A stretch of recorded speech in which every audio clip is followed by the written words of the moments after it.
Bienvenidos y bienvenidas a Capital Empresa. Y para arrancar nuestro programa nos vamos a adentrar en cómo se construyen ciertas trayectorias que destacan, qué hay realmente detrás de las personas que consiguen transformar conocimiento en decisiones acertadas, esfuerzo en resultados consistentes y visión en oportunidades concretas. Porque el éxito, cuando se analiza con calma, deja de ser una idea abstracta y empieza a parecerse más a un sistema de patrones, hábitos y decisiones repetidas en el tiempo que a una cuestión de suerte. Y después seguiremos mirando de frente a un tema que cada vez pesa más en el presente y todavía más en el futuro. El papel de las matemáticas en una era dominada por la inteligencia artificial, los datos masivos y los grandes retos científicos que ya están redefiniendo cómo trabajamos, decidimos y entendemos el mundo. Porque aunque muchas veces no las veamos, las matemáticas están detrás de casi todo lo que hoy llamamos avance, desde los algoritmos que recomiendan lo que consumimos hasta los sistemas que ayudan a resolver problemas complejos a escala global. Y entender esa base no es solo cosa de científicos, es una forma de interpretar mejor la realidad que nos rodea. Así que arrancamos Capital Empresa.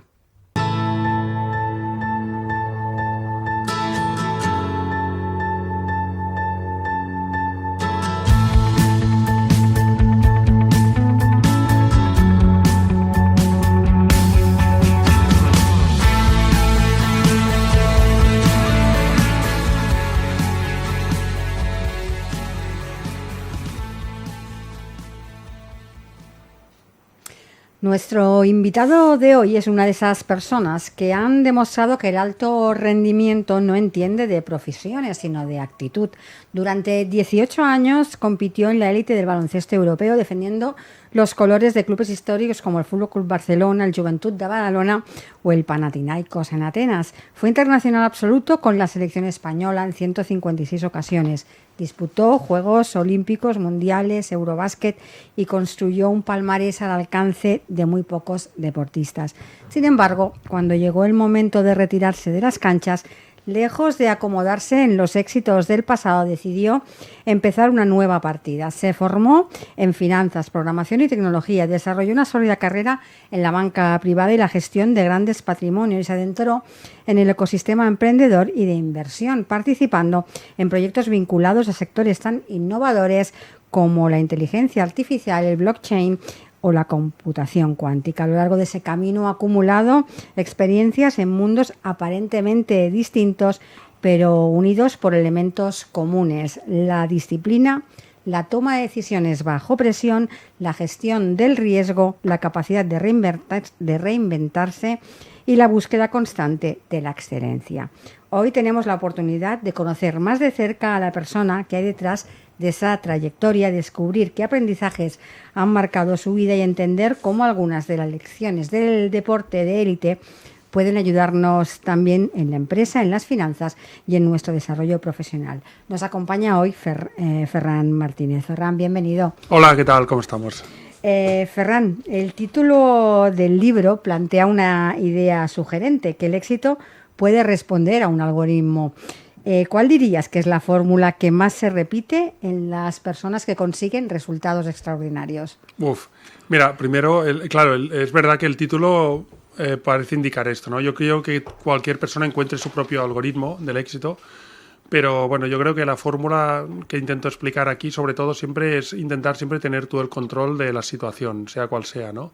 Y esto en el deporte, pues los valores que me ha enseñado el deporte de élite, pues los estoy aplicando en la vida y la primera cosa, sobre todo, es que tengas el interés para formarte continuamente, por aprender, rodearte de gente que te puedan aportar mucho y a partir de ahí puedas ser tú el dueño de tu destino, ¿no? Pues con disciplina, con perseverancia, pero también con conocimientos y también siendo un poco disruptor, intentándote imaginar cómo será el futuro y adelantándote a esto. Has pasado de competir al máximo nivel en el baloncesto profesional a hacerlo en el mundo de la empresa y de la inversión. ¿Qué errores dirías que cometen muchos directivos emprendedores que un deportista de élite difícilmente cometería?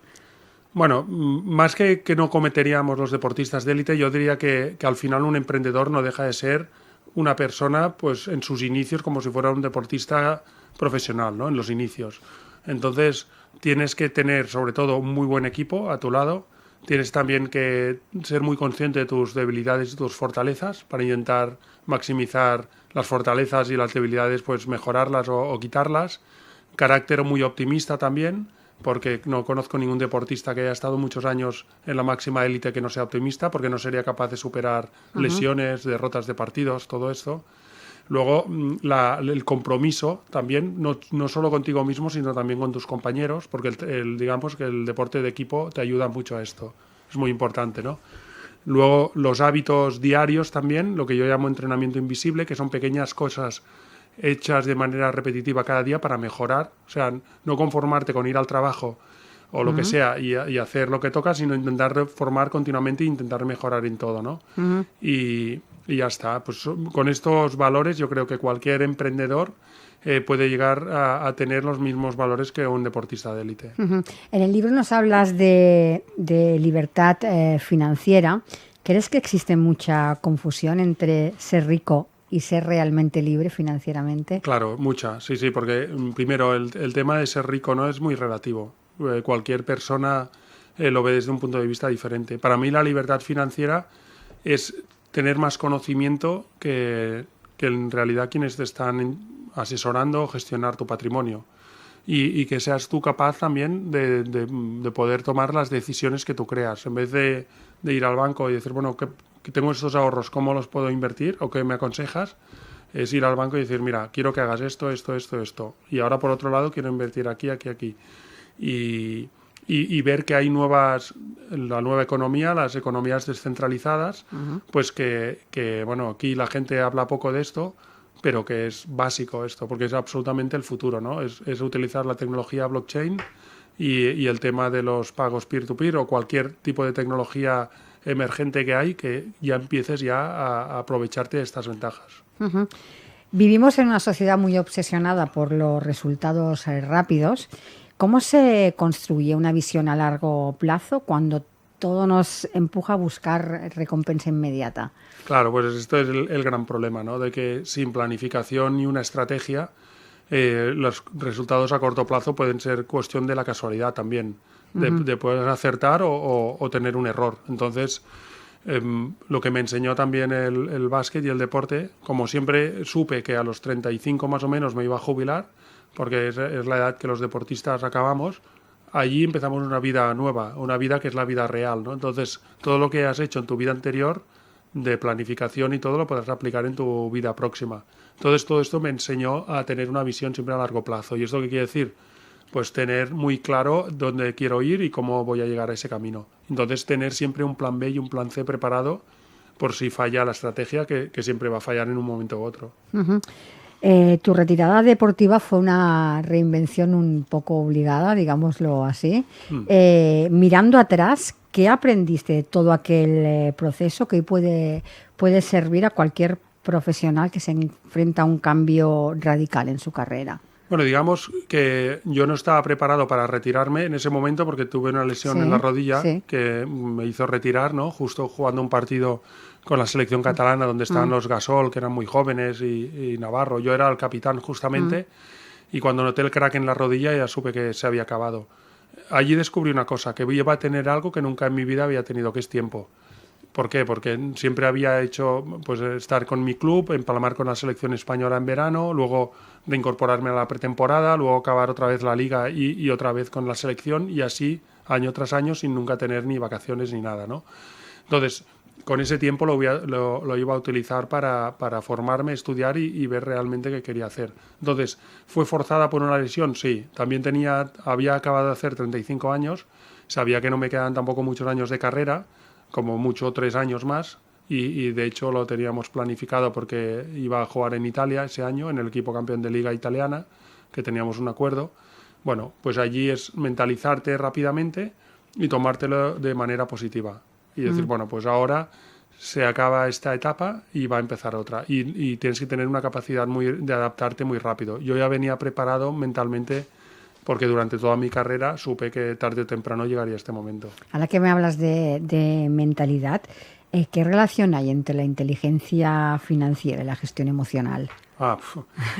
Bueno, es que también la palabra inteligencia financiera a mí me hace un poco de gracia, ¿no? Porque ¿qué quiere decir inteligencia financiera? O sea, al final, para mí lo que es realmente muy grave es que no sepamos de finanzas, pues hasta que no estamos obligados a saberlo, ¿no? Tendría que ser una cosa de educación desde los 5 años en todas las escuelas, porque todo el mundo se rige por la economía y la macroeconomía y la economía pequeña del día a día, ¿no?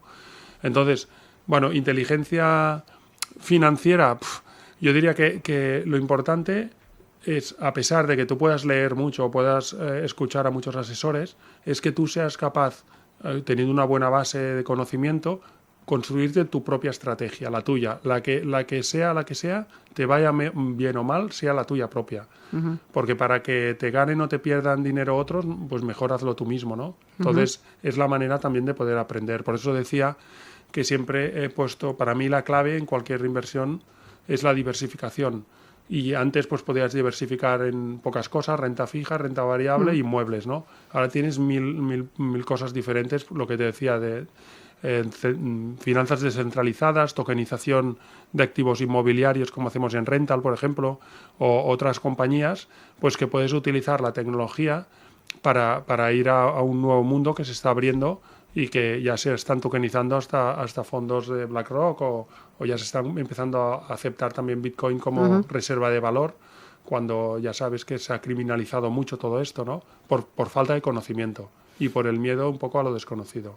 Ahora que me hablas de estas, digamos así, nuevas inversiones, estamos en plena revolución tecnológica que está transformando sectores enteros, los financieros evidentemente también. ¿Qué oportunidades ves para quienes sepan adaptarse y qué riesgos para quienes decidan no moverse?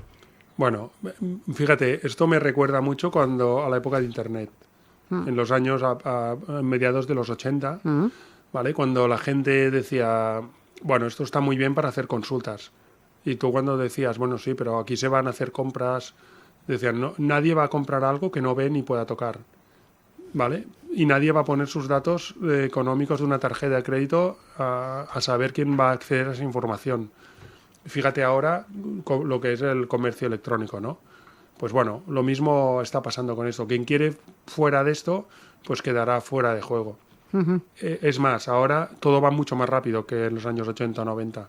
Por lo tanto, ya es una cuestión casi de meses.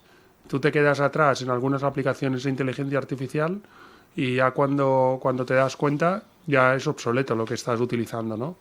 Incluso los programadores, ya a nadie se le ocurre programar como antes, haciendo ellos mismos el código, sino que ya lo hacen por ellos, ¿no? Las IAs. Entonces sí, claro que ha cambiado mucho. Quien no sea capaz de seguir este ritmo se quedará atrás. Y quien esté, ya no solo seguir el ritmo, sino que intentes anticiparte a esto, pues tendrás una ventaja competitiva muy grande. A menudo asociamos el éxito a acumular logros. Después de una carrera tan intensa en el deporte y en la empresa, ¿ha cambiado para ti la definición del éxito? No, porque para mí el éxito siempre ha sido estar en equilibrio y feliz con la familia y mis hijos, y ahora que tengo 2 nietos, aún más.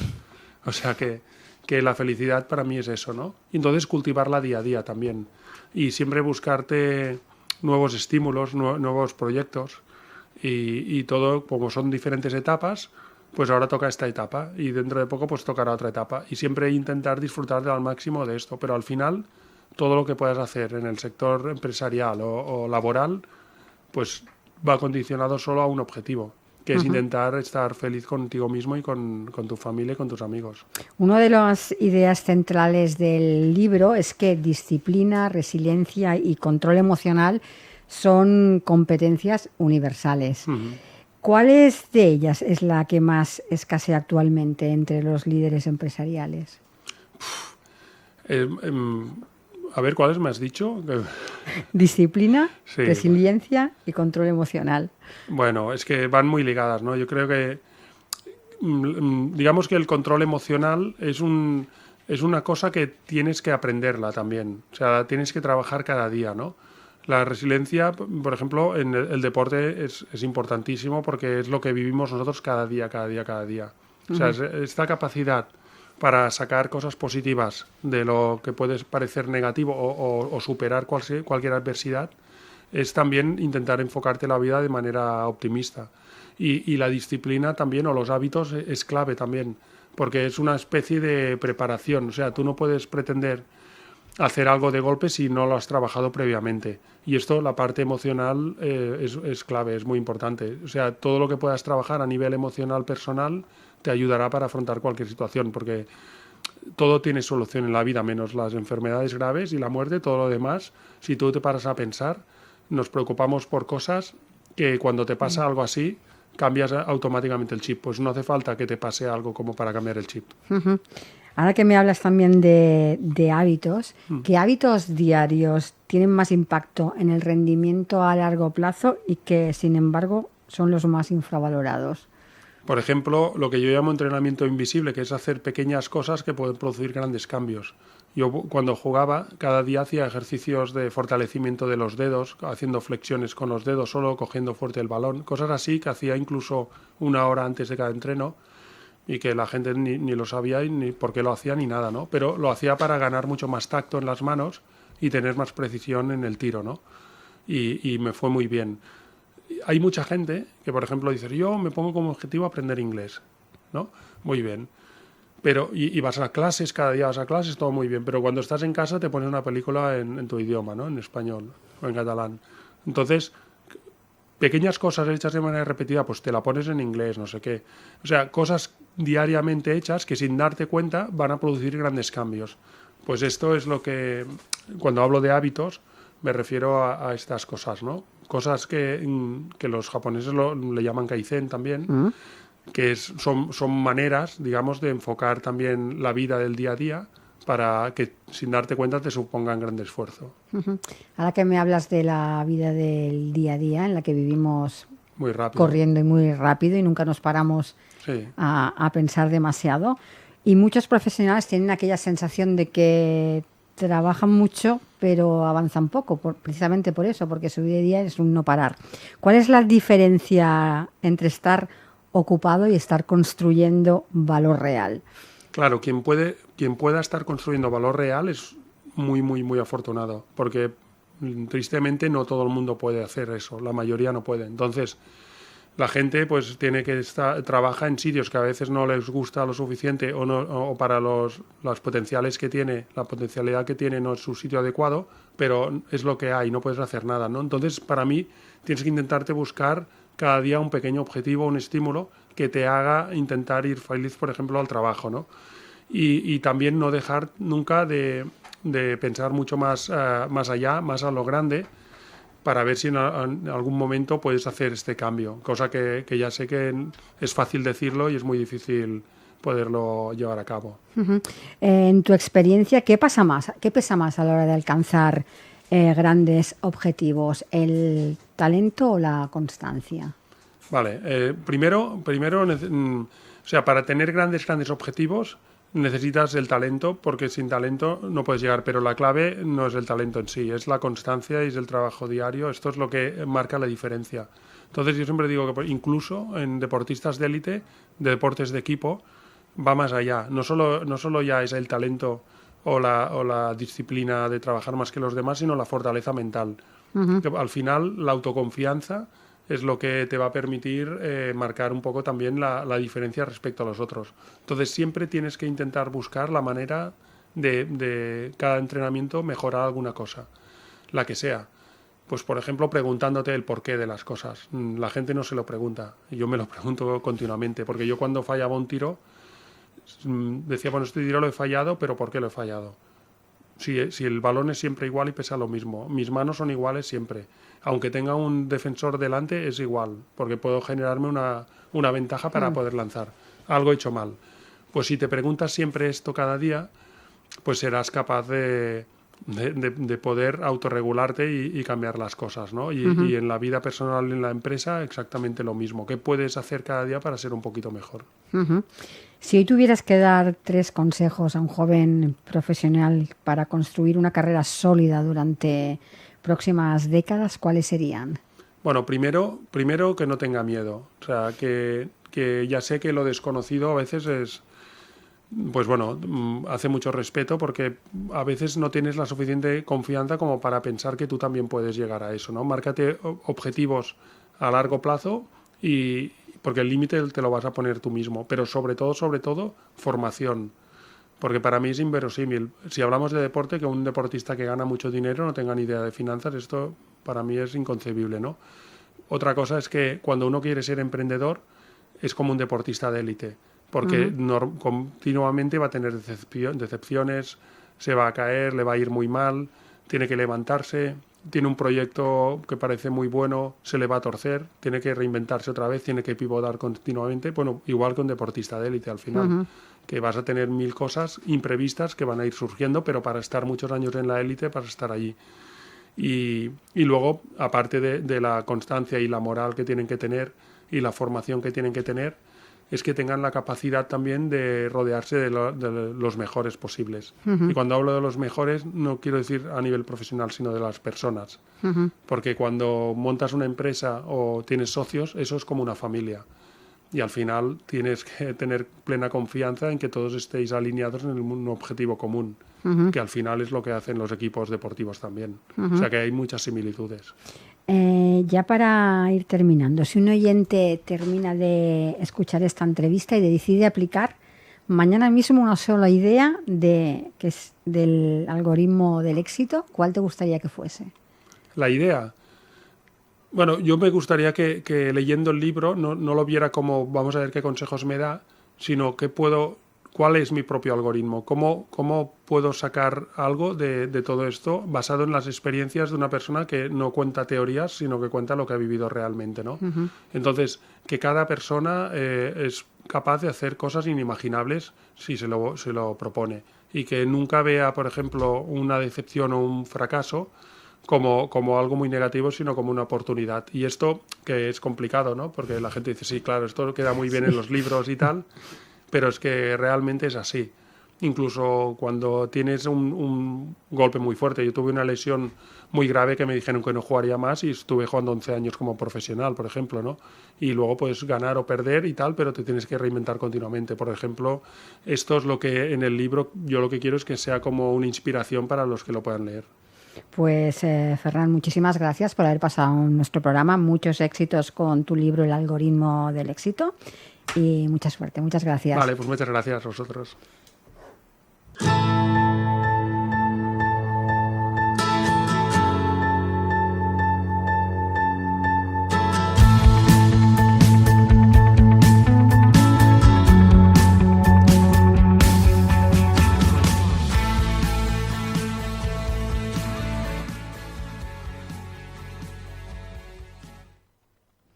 La inteligencia artificial ya no es solo una herramienta para automatizar tareas o generar contenidos. Cada vez más empresas empiezan a utilizarla para algo mucho más estratégico, tomar mejores decisiones, desde cómo optimizar una cadena logística hasta cómo reducir costes operativos o planificar recursos en tiempo real. La llamada IA prescriptiva está entrando en el corazón de la gestión empresarial. Sin embargo, y pese a su impacto potencial, la mayoría de las grandes compañías españolas todavía no la utiliza de forma integrada en su operativa diaria. De hecho, muchas siguen apoyándose en hojas de cálculo, reglas fijas o procesos poco sofisticados para gestionar decisiones complejas. De todo ello hablaremos hoy con Daniel Herrero, Global Capability Lead de Decide. Señor Herrero, bienvenido. Hola, ¿qué tal? Buenos días. Para empezar, cuéntenos un poco qué es exactamente Decide Solutions y cuál es su especialización dentro del ecosistema de la inteligencia artificial. Pues Decide es una compañía que nace ya en el 2008, especializada en la aplicación práctica de soluciones de inteligencia artificial. El propio nombre de Decide viene de la convicción de la importancia, ¿no?, de la parte más prescriptiva dentro de este mundo, ¿no?, de la parte de toma de decisiones. En este sentido, Decide nace pegada al ámbito prescriptivo, ¿no? Su especialización nace en esta parte, pero la realidad es que para poder aplicar todo este tipo de tecnologías es muy importante ir un paso más allá en todo lo que implica la inteligencia artificial, ¿no? Entonces, trabajamos todo lo que tiene que ver con el dato, con los sistemas, otras disciplinas dentro de la inteligencia artificial relacionadas con el forecast, con modelos de aprendizaje supervisado y sobre todo, pues ahora con este último auge, ¿no? Con la parte de IA generativa. Ujú. Dicho esto, yo creo que sí es importante decir que nuestra especialización y nuestra factor diferencial no viene tanto de la parte tecnológica, Ujú. sino de saber aplicar, ¿no?, la tecnología adecuada para cada problema concreto. Ustedes nos comentan, llevan más de 16 años trabajando en inteligencia de decisión y automatización avanzada. ¿Cómo ha evolucionado la demanda empresarial en este tiempo y qué les están pidiendo cada vez más las compañías? Pues diría que para mí el cambio principal ha venido con la irrupción de la IA generativa. Sobre todo el cómo se acercan a día de hoy las empresas a solicitar este tipo de soluciones. Hasta ahora, de manera lo más habitual era que se identificara un caso concreto muy operativo, centrado en reducir costes o automatizar tareas o mejorar planificaciones concretas. Desde esta irrupción de IA generativa sí que vemos que hay una conversación mucho más estratégica, mucho más enfocada a quiero competir mejor, mis entornos son más competitivos, hay más incertidumbre, hay más presión regulatoria. Cómo desde un punto de vista estratégico esta tecnología me puede ayudar. Entonces sí que Ujú. vemos que hay un cambio de enfoque en cómo se abordan este tipo de conversaciones. Ustedes acaban de presentar el primer barómetro de la optimización matemática en España y en Portugal. ¿Por qué deciden impulsar este estudio y qué fotografía han querido obtener del mercado? Pues como comentábamos antes, la misión de la compañía es clara, ayudar a las empresas a decidir mejor. Ujú. Entonces, sí que vemos, acercándonos al mercado, que las empresas hablan mucho de IA, pero que las decisiones se siguen tomando con herramientas básicas, tipo Excel y demás. Entonces, como buena empresa analítica que somos, queríamos poner datos, ¿no?, a esa intuición. Ujú. Entonces, lo que buscábamos es identificar dónde están los principales frenos para poder aplicar este tipo de tecnologías. Ujú. Viendo un poco el informe, hay datos que nos llaman un poco la atención, ¿no? Uno de ellos es que solo una de cada cuatro grandes empresas españolas, y hablo de grandes, ya no me estoy hablando de pymes, sino grandes empresas, utiliza la IA prescriptiva de forma interna. A mí personalmente es un dato que me sorprende, no sé a ustedes, pero a mí me ha sorprendido. Sí, llama bastante la atención. En mi caso me sorprendió a medias. Sí que por un lado vemos, ¿no?, en el día a día, en nuestras conversaciones con grandes organizaciones, que todavía quizá no han dado ese paso o tienen ciertos impedimentos para lanzarse a apostar por este tipo de tecnologías, con lo cual no me sorprendió tanto, pero sí vemos que hay mucha más madurez en algunos sectores en concreto, ¿no? A mí me sorprendió mucho el caso en concreto de la parte energética, que sí que hay o entendemos o vemos que hay un nivel de penetración mucho más alto en el mercado, pero tampoco es muy relevante la diferencia en el barómetro. Ujú. Estamos muy acostumbrados a escuchar el concepto o escuchar hablar de la IA generativa, pero un poquito menos de la IA prescriptiva. Para aquellos que nos están escuchando y aterrizar un poquito conceptos, ¿qué diferencia hay entre una y la otra? Son dos tecnologías complementarias. Las dos ayudan a incrementar la eficiencia de las operaciones, ¿no? Pero la IA generativa lo que hace es generar, ¿no? De ahí viene el nombre, pues genera texto, genera imágenes, genera código, genera documentos. Es muy atractiva y está muy impulsada porque parece que razona con nosotros, ¿no? Y sobre Ujú. todo ahora que con esto de la IA agéntica, pues ayudas a no solo interactuar con personas, sino interactuar con sistemas y demás, entonces es capaz de hacer muchas tareas de forma muy eficiente. Pero lo que hace fundamentalmente es generar contenidos.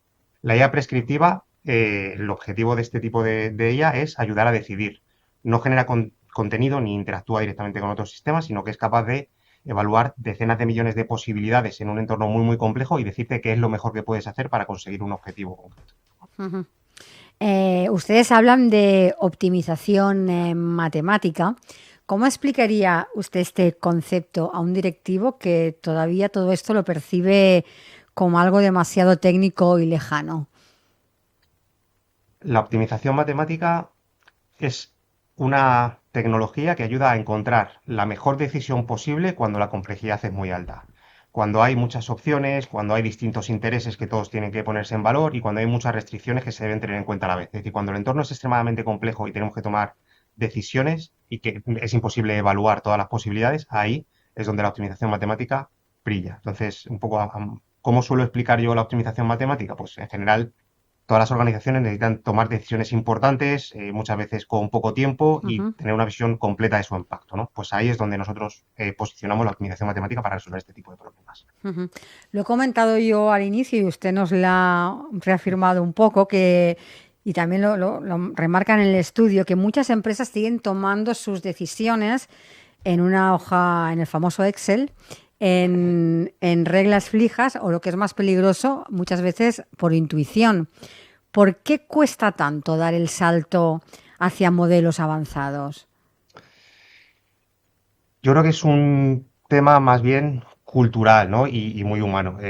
O sea, las hojas de cálculo, los Excel, dan mucha sensación de control. Están muy extendidas, son fáciles de explicar. Generalmente, pues, puedes ver todas las fórmulas y siguen una intuición de los equipos expertos, que al final, pues eso tiene mucho valor.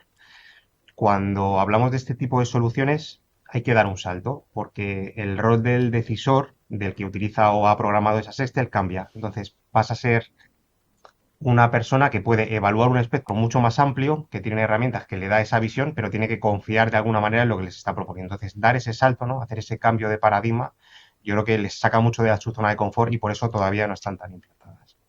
Para, para aterrizar un poco en lo práctico todos estos conceptos, Sí. ¿qué tipo de decisiones puede optimizar hoy la IA prescriptiva dentro de una gran empresa? A Muchísimas. O modo sea, de al ejemplo, final, ¿eh? sí, pues te puedo contar algunos casos que Sí. trabajamos, ¿no? Mm, Pues si navegamos un poquito por los distintos sectores, pues en retail, pues la optimización de surtido, la optimización de stocks, la gestión de promociones, precios de productos, reposición, todo ese tipo de cosas en retail, pues aporta. En logística, toda la parte de gestión de rutas, cargas de camiones, gestión de entregas, posicionamiento en almacenes, asignación de flota, pues todo ese tipo de problemas son habituales que la optimización ayude. mm, Si hablamos de industria, por ejemplo, pues la planificación de la producción, la planificación de los mantenimientos, gestión de la capacidad, gestión de empleados, contrataciones, secuenciación, turnos, todo ese tipo de cosas. Y quizás en energía, ¿no? Que te decía antes que era lo ujú, que más extendido está, pues toda la parte de operación de activos, de previsión de la demanda, gestión de la demanda alineada con compras, gestión de restricciones regulatorias, inversiones, pues todo ese tipo de cosas ayuda mucho la optimización. Al final ujú. la clave es donde hay una complejidad muy alta, que la capacidad humana es incapaz de poder evaluar todas las posibilidades, y no nos vale con elegir una buena opción, ¿no? Lo que queremos es encontrar la mejor solución posible. Ujú. Ahí es donde se posiciona y aporta mucho valor este tipo de tecnología. Nos ha hablado usted del sector del retail, que aparece como el sector más avanzado en adopción. ¿Qué ha entendido este sector antes que los otros? Pues en realidad esta respuesta sí que me sorprendió mucho cuando vi el informe del barómetro. Mm, Yo siempre he tenido la sensación de que el sector energético, este tipo de soluciones las está aplicando mucho, y, en el sector retail también, pero pensaba que iban un pasito por detrás. Pero al final, entendiendo el caso del retail, al final es un sector donde cuando hablamos de stock, cuando hablamos de reposición, cuando hablamos de productos, cuando hablamos de precios, cualquier mejora en eficiencia en cualquier gestión de este tipo de cosas impacta multiplicado por pues miles de tiendas, miles de referencias, miles de clientes y millones de operaciones diarias, ¿no? Entonces, ¿qué significa esto? Pues que es un sector que entiende que son márgenes muy ajustados, que entiende que hay mucha presión competitiva y que este tipo de tecnologías les ayuda, ¿no? Entonces, es una escala muy alta. Cualquier pequeña mejora impacta en números muy grandes. ujú. Y al contrario que el retail, que eso también llama un poco, llama la atención, un sector como es el transporte y la logística, que tiene, yo creo, visto desde fuera, ¿no? Operaciones complejas, operacionales, ¿no? Quiero decir que hay mucha complejidad en todo ese sector. Tiene un nivel bastante más bajo de adopción, ¿no?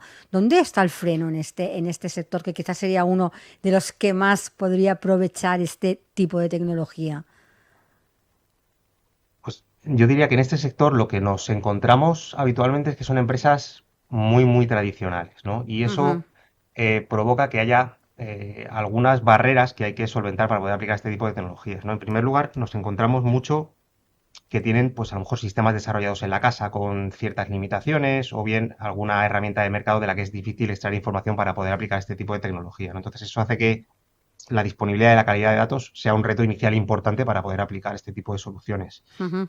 Luego, también, y esto es muy importante, la gestión del cambio. Habitualmente lo que nos encontramos son personas muy expertas que hacen esas rutas, ¿no? Esa planificación de la logística a mano de una manera muy concreta y que llevan muchos años haciéndolo así, con lo cual esa gestión del cambio suele Ujú. ser relevante.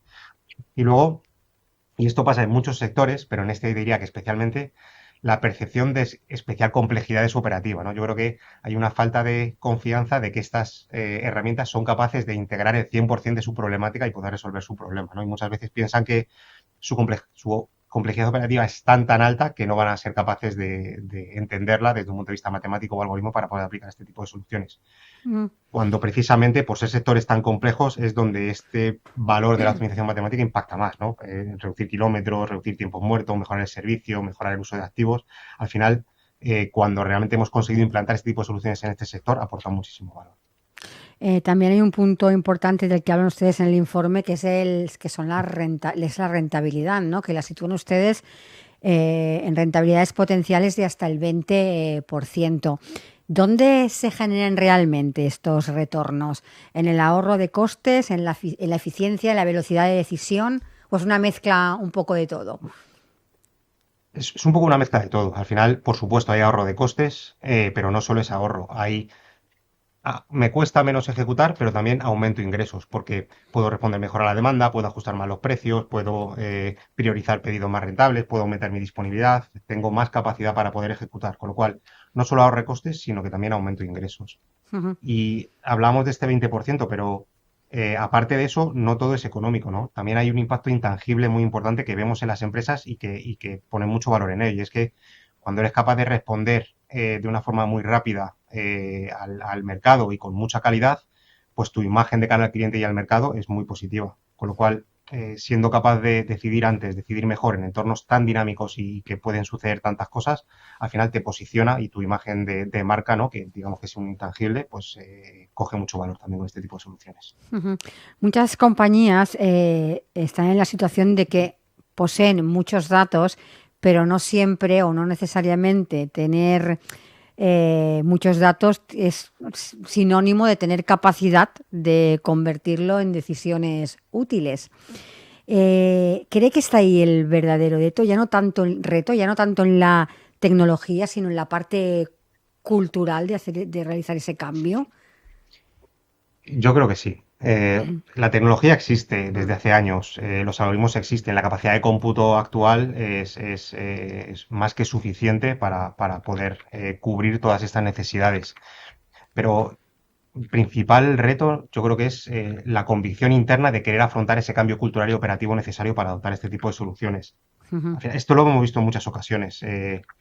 Es imprescindible que estas soluciones se sientan como de la compañía, que estén sponsorizadas desde dentro, tanto de la propia dirección, ¿no? Y empujadas con una confianza en que estas soluciones les van a aportar ese valor que esperan, Ujú. como por los propios usuarios de este tipo de aplicaciones, ¿no? Siempre buscamos nosotros el concepto de champion, ¿no? Que es el concepto de esa persona usuaria dentro del día a día de los planificadores o de los decisores que sienta esta herramienta como suya y que nos ayude a introducirla dentro de la compañía de una manera fiable. Entonces, para mí la adopción es el verdadero reto. Ujú.